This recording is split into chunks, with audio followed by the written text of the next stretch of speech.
Números e hieróglifos do Antigo Egito. Parte 1. A civilização egípcia surgiu a partir do agrupamento de várias tribos africanas e asiáticas à beira do rio Nilo, no nordeste da África, cerca de 5.000 anos atrás. O rio era muito importante para a vida deste povo, dele os egípcios retiravam água para beber e para o cultivo de suas plantas, além de peixes para alimentação. A agricultura egípcia era então determinada pelas cheias do Nilo, logo que a água baixava, as terras das margens eram cultivadas, pois ficavam muito férteis.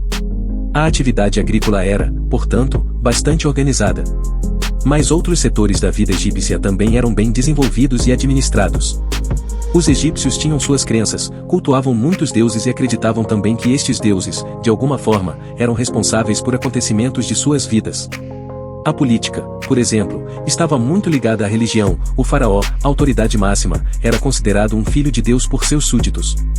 A maioria destes súditos era agricultor ou operário. Quando as águas do Nilo estavam baixas, o que, como você já viu, indicava boa época para cultivo, quase todos ajudavam na plantação.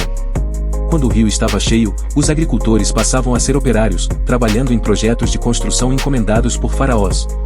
Um exemplo são as pirâmides que ainda hoje existem no Egito. Muitos operários trabalharam durante muitos anos para construir as grandes obras da arquitetura egípcia. Agricultura, política, religião, trabalho, arquitetura e os egípcios tinham muito com que se preocupar. E muito para administrar também. Imaginem um grande reino, muitas pessoas, necessidade de comida, rituais religiosos, divisão de trabalho, projetos arquitetônicos. Muitas atividades complicadas, que precisavam de um registro para que fossem controladas. E como registrá-las? Como você faria, por exemplo, se fosse um escriba egípcio e tivesse que anotar a marcação dos terrenos que deveriam ser cultivados? E se fosse um sacerdote egípcio, como faria para saber a época certa de adorar um determinado deus?